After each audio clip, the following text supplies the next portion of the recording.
Listen to WMNF Tampa. The opinions presented on the Healthy Steps show are the evidence-based opinions of Dr. Fred Harvey, the callers, and his guests. These are not the opinions of the staff, the volunteers, or the board of WMNF. The information provided on the show is not intended to diagnose or treat any disease.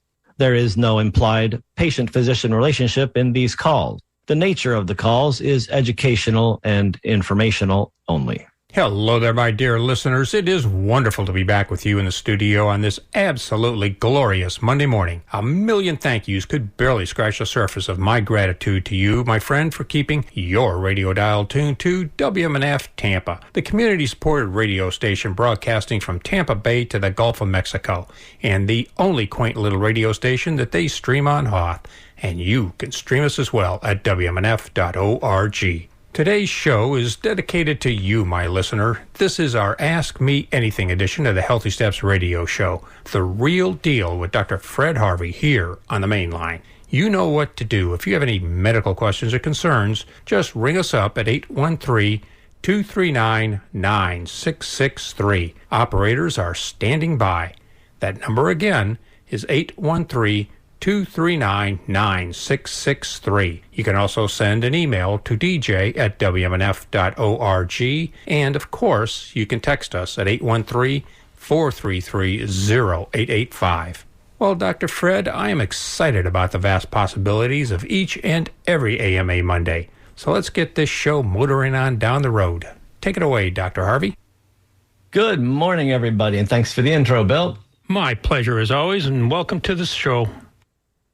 So, wow, always stuff to talk about. I think vaccines are a good one. You know, we're moving on into flu season, cold season, respiratory syncytial virus season, whatever you want to call it. But I think you might call it vaccine season.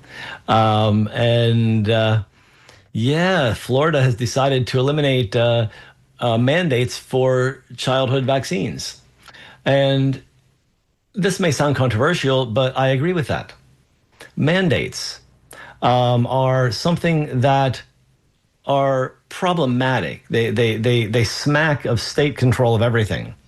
The problem is that there's so much disinformation, misinformation, and distractive BS floating around the airwaves that many people don't really know how to make a good decision. In fact, many people have not been trained to think critically and evaluate logically what's going on. That's why scientists have done a lot of that, and they vet things over and over and over again to see if they can actually make an impact. Because that's the point. I mean, why do something if you're not making an impact? The evidence is very strong that vaccines actually help. And despite what disinformation campaigns have been out there, vaccines do reduce morbidity and mortality. It's just relative to the amount of sickness and death that actually occurs with any single illness. So, for example, influenza, it does kill people. It kills infants and elderly people more than people in the middle range of ages. And so it is recommended that people get an influenza vaccine to prevent the serious illness and possibly death that may come from it. And so, putting it in perspective, there's about 4 people in 1,000 that actually would be hospitalized from influenza. For unvaccinated adults over 65, 4 in 1,000 are in likelihood of being hospitalized. And so that is, it's a number, but it's less than, it's 0.4%. It's a very small percent of the population. But when you look at 350 million people, it ends up being a larger number than maybe we would like. It puts a burden on health systems. It puts a burden on families because people get ill and they might die. And so the vaccination The reason I'm talking about it is, one, Florida's new rules, and two, a published data today that shows that high-dose influenza vaccine, which has been recommended recently for elderly people because the high dose might give you better immunity. What they showed in a study from Denmark with 332,000 participants that the high-dose flu vaccine is no better than the regular. And so we don't need to be doing the high-dose flu vaccine. So there's evidence that there's a therapy we don't need. But the regular one reduces hospitalization in that age group, the over 65, maybe 40%. So, or 50, let's say 50%, make it easy. So we go from 4 people in 100,000 being hospitalized to 4 people in 1,000 to 2 people in 1,000 being hospitalized. So it does reduce it by 50%. And if we extrapolate that to the millions, we're looking at going from, about 10,000 people being hospitalized to 5,000 people being hospitalized. That's a significant drop. This is what public health is about. The other vaccines that are available right now, like respiratory syncytial vaccine, they showed that in elderly people with cardiovascular disease that they reduced hospitalization. 29 people per 100,000 were hospitalized without the vaccine, and 26 per 100,000 with. So we've eliminated 3 hospitalizations per every 1,000 participant years. So for 1,000 people watched for a year, we have 3 less hospitalization events because of the vaccine. That's 3 per 1,000 patient years. It seems not significant, but when you times that by 350, we get a bit more. And by 3,500, we get a bit more when we actually take it to the American population, and really expand it to that amount. We're looking at a significant amount of people who won't be hospitalized. But there are many vaccines that are out there, and they have various amounts of effect. And so we need to actually critically think about them before we put them in our bodies. They do work. And they do help to reduce the likelihood of hospitalization and of illness in these people. And so it's a really, nuanced question about when to do any medical intervention. It is really difficult because these questions are quite nuanced. They're not easy to answer, but in general, experts have looked at this stuff and think that it might be in your interest to actually prevent getting a more severe illness. And the people that are at most risk are people that do have cardiovascular disease, lung disease, diabetes, cancers, anything that reduces your resilience. And so if we can do things, take healthy steps every day to increase our resilience, we can actually prevent some of the severity of illness. So if we work every day to keep our sugar controlled, if we keep our circulation going by walking, if we drink enough water to keep ourselves hydrated so our mucosal membranes inside of our nose and lungs aren't upset and dry and susceptible to taking on infection, we actually increase our resilience and we reduce both the risk of infection and the severity of illness. It just takes doing some things on a daily basis to promote more resilience. I talk about them all the time. There's so many things we can do. And I'm ready to talk with y'all right now because this is an interactive show, the Healthy Steps Show. Absolutely. And we'll take a little break here to let you know that you are listening to the Healthy Steps Radio Show with Dr. Fred Harvey here on WMNF Tampa. And you're invited to be like Dave, Gary, and Scotty and give us a call at 813-239-9663 and join the conversation. Maddie is waiting to take your call, so the number again, 813-239-9663. And you can also send your email question to dj@wmnf.org. Good morning, David. Hey, hi, folks. Nice to talk to you. Happy Monday. Doctor, I have, I wanted to say, I appreciate you being controversial in your viewpoints and being an advocate for vaccination. I have to say, I've listened to your show for several weeks now, and a few weeks ago, a gentleman called in about a child that got autism shortly after the MMR vaccination, I believe. And yes. You gave a pretty nuanced answer, which I appreciated because it is complex. These are complex issues, right?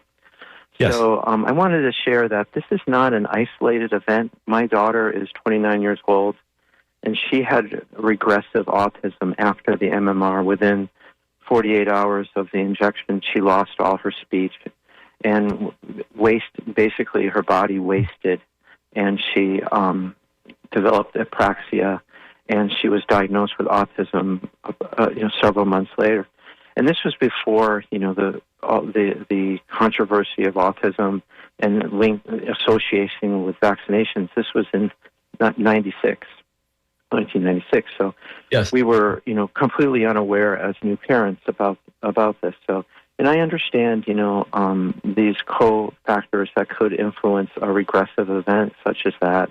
And I heard your assessment of aluminum and adjuvants, et cetera, et cetera. So I want to just ask your opinion. I've been listening to and doing research about. It's very interesting, right? So there's certain doctors that research twins that have autism, and they look at their genetics, right? So there's yes. They're making really interesting observations because autism is it's a continuum, right? It's right. That's the right word. You could be severe, and then you could be less severe. So they've identified about a half a dozen approximate SNPs that are associated with severe autism. Again, these are more of a grassroots effort. This is not like highly funded. This is, probably laughed at by, mainstream journals and such. But there's people out there that are starting to. So I wanted to ask you, Doctor, would you be in favor of, focusing research in this area? Because it is, I believe there is. My hypothesis is there are some genetically people, right, kids that are more susceptible to regression into a disease. Yes. And perhaps their genetics is more sensitive to vaccinations, and they could regress. Yes. Unbeknownst to any clinician, any parent, any child, anyone out there. And so these could be associated. They could be part of this incredible increase in autism that we're seeing. We're just seeing because we're having more. These kids are getting a lot more immunizations than ever before, and their immune system is being challenged a lot more. And it just could be that they are more. These kids could have more susceptible to autism. So thanks, Doctor, for letting me share that. Yes, you really pose a very important question, actually, in a very nuanced way. And I have to start by saying, I believe that MMR triggers autism. How's that? I don't believe that it causes it, but I believe that it triggers it. We have too many cases where MMR has resulted in a change into neurodegenerative conditions. And they're never going to prove that MMR did this because of the way they set up the studies. And they aren't interested in looking because they have a public health initiative that they want to get this in everybody. And so we're going to have difficulty getting governments to study this because they are fascist, because they collude with corporations and they have a mission. And so we're going to have trouble getting more nuanced data until, some thoughtful billionaires start actually funding more studies, which they are doing. But you are totally right. And it's not just grassroots effort. I mean, Nature is one of the most respected scientific publications on the planet, and they're doing genome-wide studies looking at these SNPs, single nucleotide polymorphisms, are mutations in the genes that cause changes in the control and instruction pathways. Our computer code has been altered. And so there are children that have numerous ones. And in fact, another article suggests that SNPs have the potential to offer accurate classification of the autism spectrum disorder. And so we can actually understand better what's going on and why it is that MMR triggers autism. I'll say it again. MMR triggers autism. Let's just keep saying it. MMR has been shown to trigger autism, but it's not causative, because the way they set up the studies, they'll never prove causation, and they won't do the study that proves triggering. Right. Well, doctor, thank you for being so open about that. I'm sometimes, there is one thing, doctor, I know that you have a strong opinion about Robert Kennedy Jr. Yes. I have a completely opposite opinion. And understandable. And one of the issues that will, I think, bring some additional clarity about this whole issue is, there should be no issue about doing a vaccinated versus unvaccinated study here in the United States, not outsourced to Denmark or other European countries. Here in the great old US of A, with our health, here at CDC. I don't have a problem with them doing that, but do you really need to repeat a study with 330,000 people in it shows that answer? Like, why do we need to repeat studies that were done in Europe? What's the point? Well, I think, oh, sure. So I don't see, I do feel a sense of that. I do feel that research is corrupted. And I just don't believe these studies that come out of Europe that are funded by our government. I don't believe them. Okay. I'm sorry. And that's okay. I don't believe it. I believe that. Why don't we look at the Mennonite and Amish communities here? I know that there's bias that you can have, but generally the bias leans towards the highly vaccinated and the people and the kids that go to the doctors all the time. So, yeah. I mean, so that's where the positive bias goes, that they should be healthier, right? So why don't we do these studies? I know that Robert has talked about this, that he's asked NIH, and they've flatly, before he became, leading it, about this issue, and they've rejected it back then. So I think, why not do it? Why not do this stuff and try to? I'm not saying this is the unequivocal answer to it, but let's look at this. I think actually some people have. There's some studies in the NIH that suggest that there may be some higher death patterns. There were excess deaths among the Amish and Mennonites during COVID. But then you have to remember that what I've witnessed about much of the diet in that community is that it tends towards the standard American diet with meat, potatoes, sugar, and starch, and the green vegetables are canned often. And so I wonder if their resilience is low because of diet. And I don't know. And so more studies need to be done looking at all kinds of variables. True, doctor. I mean, I know, if you listen, since I've been in the autism world for 30 years, yes, we listen to podcasts and such, and I know that I know there are pediatricians that support the Amish community, and they basically say there are no autism cases in the Amish. I can't find one. Perhaps there are more than one. But generally, if you that's all anecdotal, of course, and I believe there may be some research published in it. However, there are. So this is, important.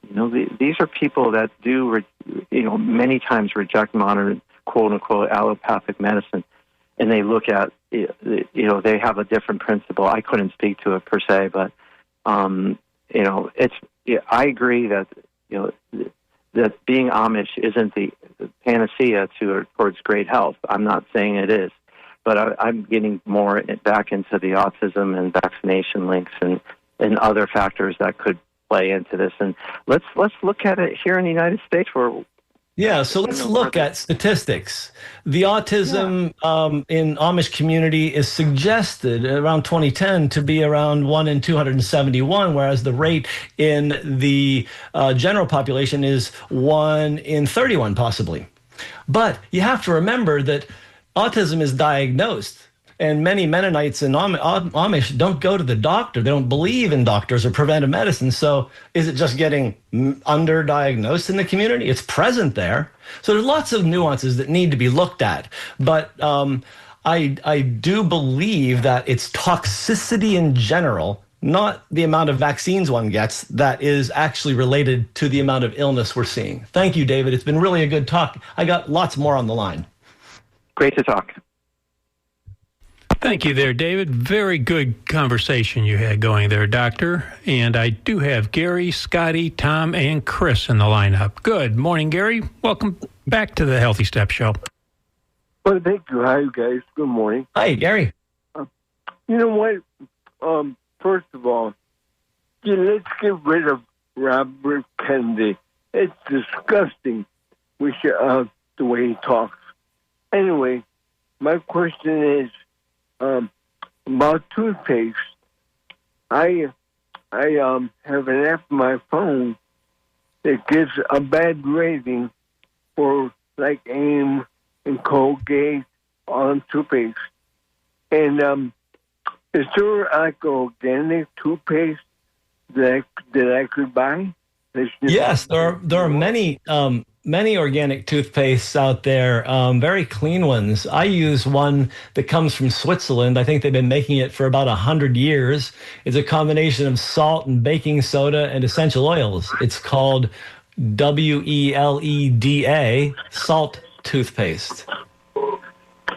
And every day when I brush my teeth and floss, I have a luster toothbrush. A good idea is I put a cup of Listerine and I take my brush off and put it in the Listerine overnight. And I've been doing that for a couple of years. And that's good. That'll kill off some of the bacteria there.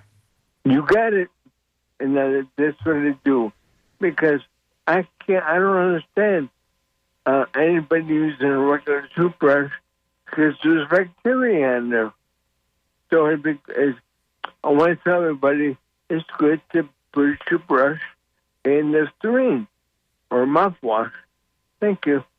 Great idea, Gary. Have a great day, my friend. Thanks for calling. Okay, bye. Always good to have you drop on in with us there, Gary. Let's go to Scotty in Largo. Good morning, Scotty. Excuse me. Yes. Good morning, gentlemen. Always enjoy your insight, and thank you so much for doing this show.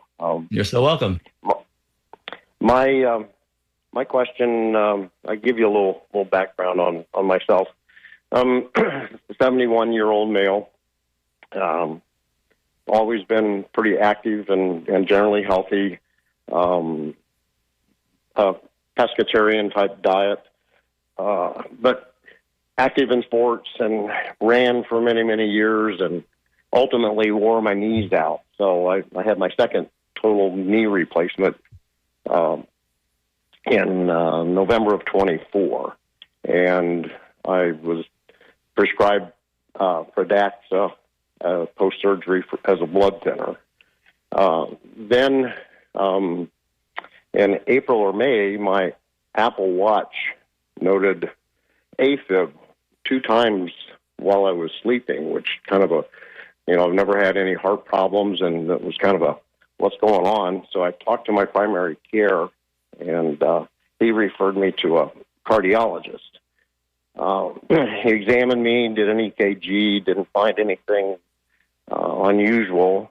So they ordered a 14-day chest patch, which I wore, and it noted 2 AFib alerts, same as my watch did, also while sleeping during that 14-day period. Can I ask a question? Follow-up. Yes, sir. When did they have they ordered the sleep apnea test yet? No, I had a sleep apnea test many, many years ago, and everything came back negative. And now you have AFib, and 2 of the main causes for sleep apnea, or are for AFib, are sleep apnea and alcohol abuse. Okay. Well, I do enjoy a glass or 2 of red wine, on a somewhat regular basis. Other than that, Red wine is the alcohol that causes me to have supraventricular tachycardia, which is like AFib. I get palpitations with red wine. I don't drink red wine. Okay. Well, in fact, you might want to really get checked. I need to change my habits. Yeah. There are things in the red wine like histamine and tyramine that are vasoactive and cause these changes. So, yeah, you may want to really avoid that. And alcohol itself causes AFib. So any alcohol is likely to cause a cardiac arrhythmia in somebody who's already had a cardiac arrhythmia. Okay. Well, that may be something beneficial that I can try, and that's primarily the reason for my call. Because at this point, my cardio doctor ordered an echocardiogram, which I did back in August with a follow-up to talk about those results coming up in early November. So I don't know the results of that echocardiogram, but meanwhile, he wanted to prescribe me Eliquis. Are you off the Pradaxa now? I'm sorry? Are you off the Pradaxa? Yeah, I only took that post-surgery. Yeah, that was just a blood thinner after the knee replacement. So I think the statistics. I think the statistics on your Eliquis are that you would reduce your risk of a stroke from paroxysmal atrial fibrillation by like 90%. Okay. That was the reason he wanted to prescribe it, but it's like $500 out of pocket for me every month. So, no, that's terrible. I aborted that. And how much did Pradaxa cost you? It was very little from what I recall because it was prescribed. That is equally effective. Okay. So you really need to actually see if you have sleep apnea. But then again, alcohol can induce sleep apnea, so abstention might actually cure the problem. Okay.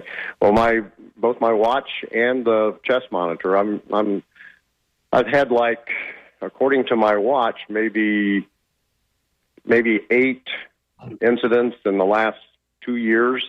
Most of them so it's probably the alcohol. It's toxic. Okay. All right. So I just need to adjust my lifestyle, and I'll go back to more water and less red wine. Yes, that's a good choice. Yeah, unfortunately, I figured that one out myself, and it's no fun. I like to have a glass of red wine with a nice piece of steak or an Italian meal, but it hurts me. Okay. All right. Well, good advice, and thank you so much. And keep doing what you're doing. I will. Thank you. Get better. Take care. Bye-bye. Yeah, thank you there, Scotty. I do have Chris, Alex, Mary, and Bonnie on the line. So let's go to Chris. He's been waiting patiently. Good morning, Chris. Well, good morning. Hi, Chris. Hi, good morning. I'm so glad your comment with all the commentary this morning. And I just need to first off say clearly that there's no one dose fits all medicine. So that's right. Trying to coerce somebody, especially when, as was recognized earlier, that some children, everybody has different genetics and ability to detoxify. Although I think everybody is harmed by these toxins that are in in the vaccines, the adjuvants. It's funny that they only make adjuvant-free vaccines for pets. I think that's strange, but it's not about the antibody anymore. It's about getting shots in arms, because we could just have a simple antibody titer test to find out if somebody has what the government might consider an adequate level of antibodies. And they could have... Well, that's not necessarily true, because what we know from COVID is that the serum antibody test, which is easy to do, would clear within a year, but the bone marrow, the T cell memory antibody ability in the bone marrow is still there years later. And so we're not going to do bone marrows on people to check and see if they're immune. But having a low serum titer doesn't mean you're not immune. Right, exactly. Thanks for bringing that up, because, there's also studies showing that most people who were infected from the SARS-CoV-1 back in the early 2000s still had immunity to SARS-CoV-2. So, right, if you have antibodies, then and T cells. You're right. That antibodies and T cells are just two of the five types of white blood cells, and T cells are a frontline defense. I think that we should consider whether we draw resources from them or not. But somebody could have a natural infection and adequate levels of antibodies, or have taken homeopathic nosodes, or maybe even never recognized they had an infection because they had such a good immune system and developed white blood cells like antibodies. So that's true. All of those are possible. And that's why I believe that vaccine mandates are ridiculous. We have genetic variability and we have differing risk. And I think that to enforce a medical procedure on a human is kind of, in the vicinity of Dr. Mengele. I don't know if people know that name, but he was Hitler's experimenting doctor, did some really weird things on people. America's not been shy with experimentation. We had a lot of people infected with syphilis in the South, and it just happened they all were black. There's a lot of weird stuff that happens in the name of medical science, and not all of it's really good. But I do believe that our public health services have the interest of the public health in mind. That's not individual health. It's public health. And one of the things I understand about the vaccine schedule is that it's about kids' health, but more it's about keeping mommy in the workforce, because if the kids are sick, she can't be actually working. She has to be at home taking care of them, and they can't be at daycare. So it disrupts the flow of money. And so that's one reason we get lots of shots all at once in a way that children have never been exposed to numerous infections ever. It's weird. It's kind of psychotic. Yeah, well, I think that the commentators have really caused so much vaccine hesitancy by falsely claiming year after year that vaccines are required to attend school, and then often when I call them, they know the truth that there are exemptions. So that coercion has really affected a lot of people's trust, and it's the fault of those who have deceived. Nobody else's. They should know that. And unfortunately, I think it's driven a lot of people to homeschooling, and we see the results of that in American math and science scores. Homeschooling is failing America, I think. We're going down. And so maybe we should refocus on actually supporting public education and getting really good critical thinking into schools again, instead of just memorizing stupid test answers. Right. And, you're talking about the Tuskegee experiment and all sorts of other experiments that Yes. are covert, but they're overt experiments of mass experimentation. What I'm talking about is untested products. And for instance, on the Section 13 of vaccine drug inserts, you'll see on vaccines, the non-clinical toxicology section by law is required to state whether it's been evaluated for mutagenicity, which is whether it can mutate your genes, carcinogenicity, which is whether it can cause cancer, or impairment of fertility, also known as teratogenicity. So if they've never been tested, none of the vaccines have ever been tested for any of those. I don't know why, but and also never been tested together, two or all of them, and the CDC. Well, that's a discussion we could have about every medication. Anybody who's taking more than one medication, prescribed medication, they have never been tested that way in human bodies unless you can find a combined medication study. But generally, they're all tested alone, and they don't test for confounding influences until we have a drug-drug interaction. So if you're on 15 medications, you're an experiment. If you're on 3 medications, you are a walking medical experiment. We have to all understand that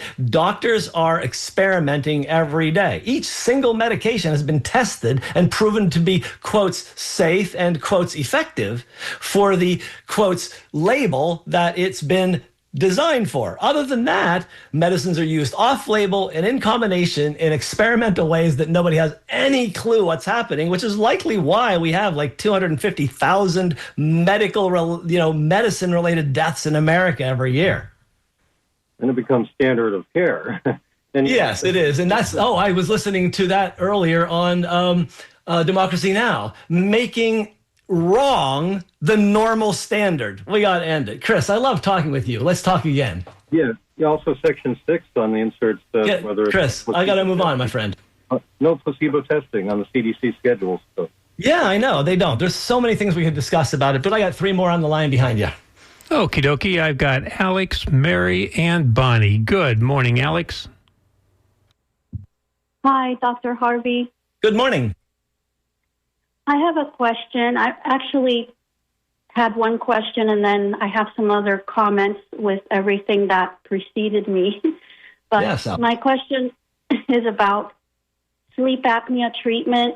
My son did not do well with the CPAP, so I understand that there are alternatives, including invasive ones. I was trying to see if you knew of any that were effective and were not invasive. A dental splint, a dental device might be useful.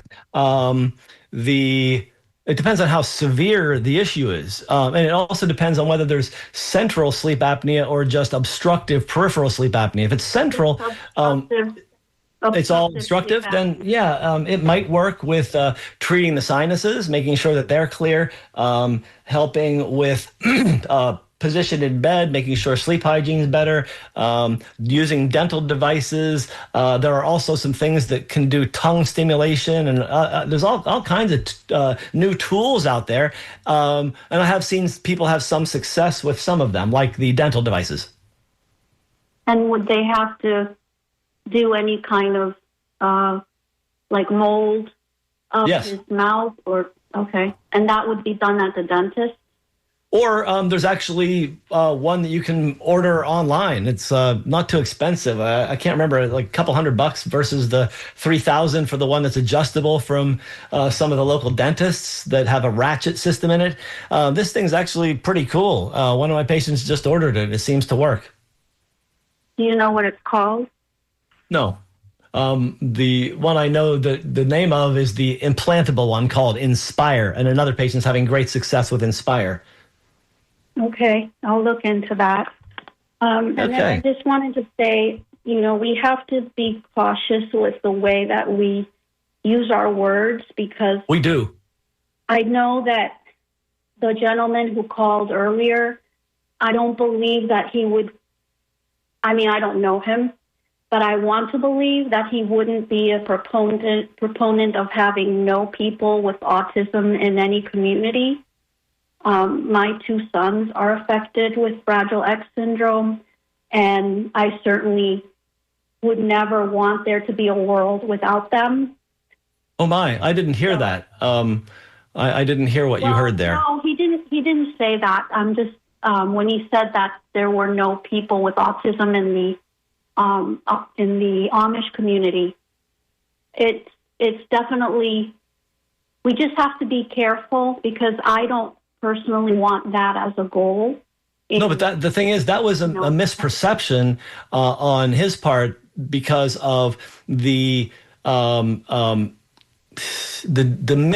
information that's available online about how the natural Amish community doesn't see any autism. I've seen that stuff. It's BS. There's actually autism in the community. So I think we're talking about two different things there, but I totally agree. We wouldn't want to have a non-diverse community. All people are welcome in my community. And I think I heard about a place, and I'm not sure where in Western Europe, but they are either, I think it was Germany, which is odd, but they are basically eradicated Down syndrome in a community because they obviously tested for it and what happened. I didn't read about it. I just heard it. I don't know if that's true, but it's hybridization is something we've done in breeding for years, and they hybridized out the mutation. However, should someone actually have the mutation occur again, and it can, then it will show back up in the population. Because the way evolution works is that it strives for more diversity. And so if something eliminated the diversity of Down syndrome out of this population, it's going to show up again, because the universe wants diversity, period. But the intent of it, I guess, is what I'm... Well, the intent is, if there is somebody intending to do eugenics, I mean, that's a very American idea. America back in the 20s and 30s was very eugenics oriented. William Kellogg had all kinds of really strange ideas about reproduction and population, and he was a white supremacist. And so, America exported some really weird stuff. I mean, the Germans at Nuremberg said, "We're just following your instructions, America." Yeah, exactly. So, what they did was live. Yeah. But intent is the key. Intent. My intent is love and sharing. Yes, that's why I wanted to bring that up. And I'm not saying that the caller had that intent. I'm just saying, either way, we have to be careful with how we phrase things, because it could be taken in a different way by someone who, and he has a daughter, but yes, and it's really good to talk about these, because actually this is human health that we're talking about. Attitude drives health. So if your attitude is that there is a human being that is less than you because of their skin color, their sex, their choices, whatever, then you are actually not following Christ. You're actually following materialistic tendencies, and that's really not helpful for society. No. So have a great day. Thank you for bringing this one up, and I think I'll take the next caller. Okay, thank you very much there, Alex. And we are ticking the clock on down to about last 10 minutes of the Healthy Steps radio show here on WMNF Tampa with Dr. Fred Harvey. So let's go to, I've got Mary, then Bonnie, then Dave. Good morning, Mary. Good morning, Dr. Harvey. Thank you for taking my call. Yes, Mary. I'm a somatic psychotherapist, and I use the body to heal the mind and the mind to heal the body. And so I'm very much into homeopathic methods and everything. And I will say that I have never had an influenza vaccine, and I worked with children in the school system for many years, and I never got the flu. So I know that we don't have to have vaccines for everything all the time. On the other hand, I did get all the vaccinations as a child, and my mother took care of all that, and I never had any repercussions from any of it. I kind of hear that you are stringently against vaccines, and I think that vaccines... Who is stringently against vaccines? Well, you've said that you are very much anti-vaccine. I've never said that. I don't know where you got that, and please don't put non-words in my mouth. That is not something I have ever said or professed. Okay. All right. Well, maybe I misunderstood, and I apologize for that. No, that's okay. It's a great benefit to vaccines. Hundreds of millions of people didn't get measles, mumps, rubella, polio, all of these different things that we have vaccinations for. Right. At least in the last 65 years of my life, I know, that this has been a big benefit to people. And I do think that people's bodies do respond differently to different vaccines. I think that is a big issue, and I'm glad that you've spoken about that. We need to put more time, more money into research about this because, we don't want any child to develop an issue that could be prevented if possible. And, so that everyone can live the best life that's available to them. So that's what I wanted to say, and I appreciate your show, and, we need to have these conversations. I agree. And, I started off the show saying how much I support vaccines and the different ones that are out there, but also that I don't support the childhood vaccine schedule. I think that's what's psychotic. The fact that you're giving 18 infections to a child on one day seems really kind of stupid. Why don't we spread it out? Make the schedule a little more acceptable to the immune system rather than hammering it. And yes, they have done studies to show that the schedule supposedly isn't harmful, but then they don't do the studies of the outliers. And so, there's a small group of people that are going to be hurt by that schedule severely.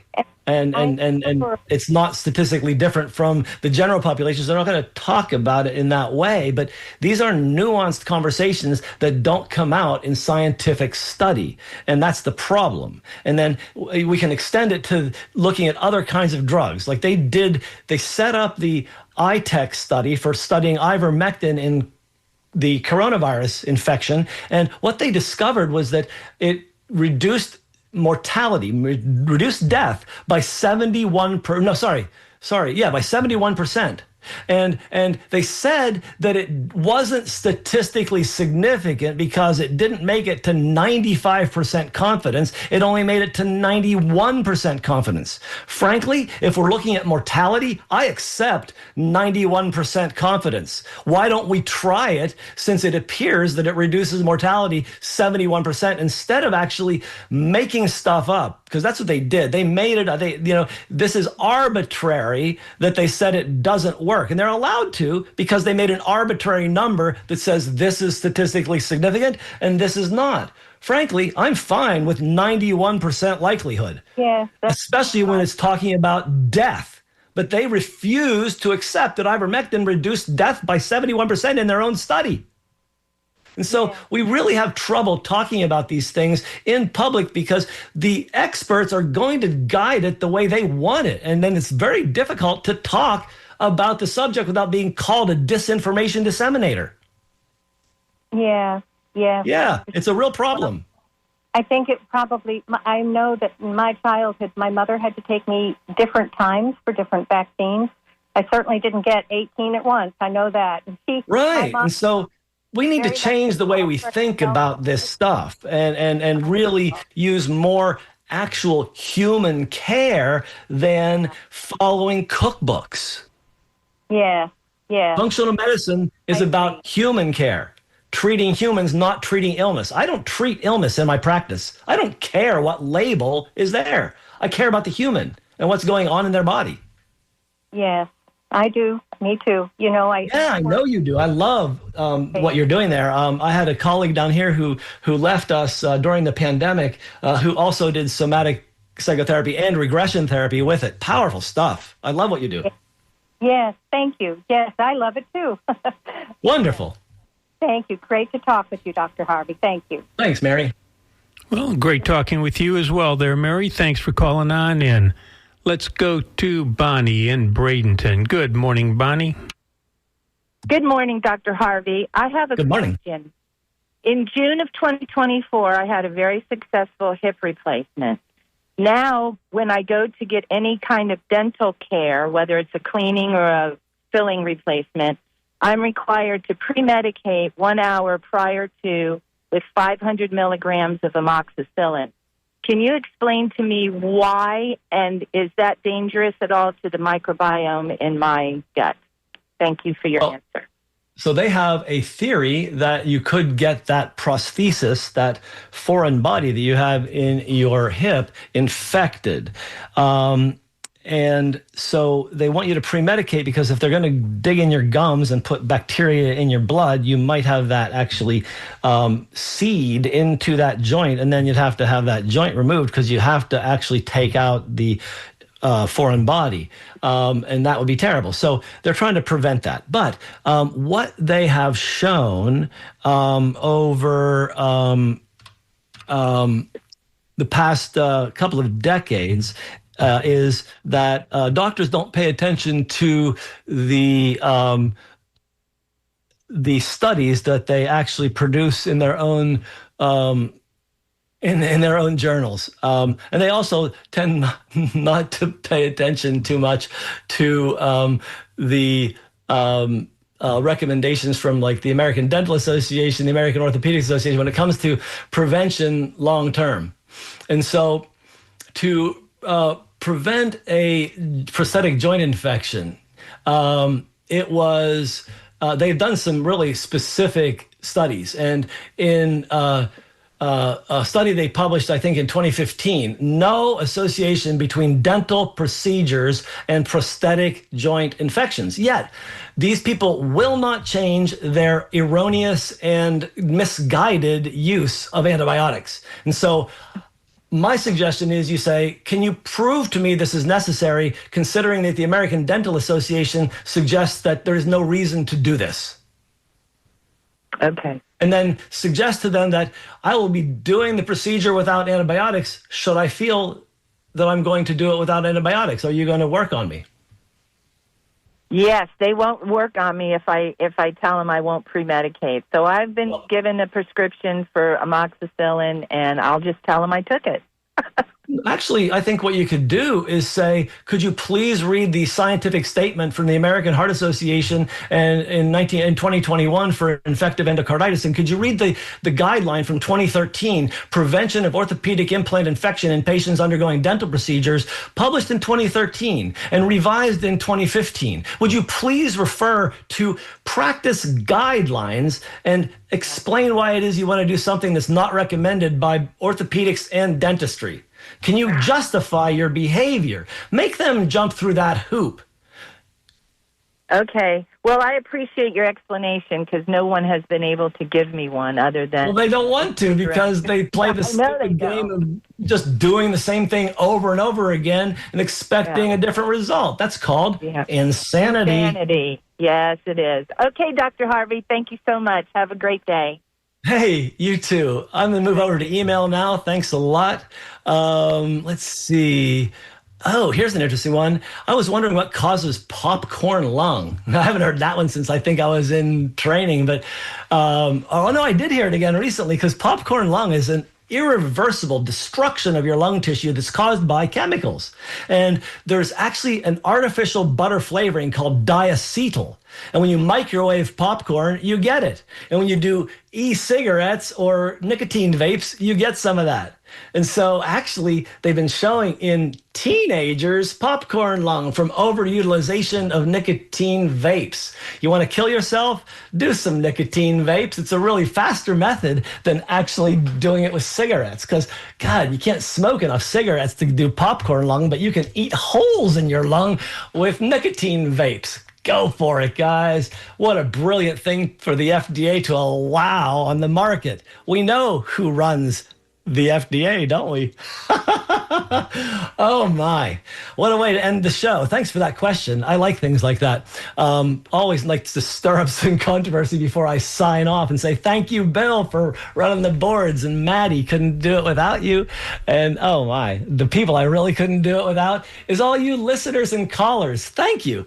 This has been a great show. I appreciate every one of you. Let's talk again.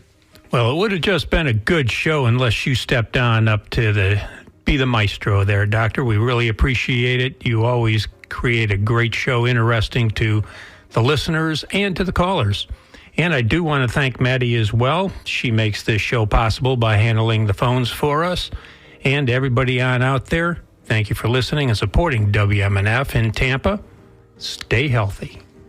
You have been listening to the Healthy Steps Radio Show with Dr. Fred Harvey here on WMNF Tampa. Waiting for you like a dear friend is 5 minutes of NPR news, and then get ready for the Sustainable Living Show, hosted today by Tanya Vedovic. So until next Monday at 10 a.m., thank you for supporting and listening to the Healthy Steps Radio Show with Dr. Fred Harvey here on WMNF Tampa, your community conscious radio station. Stay safe, stay thoughtful, and know that you are loved.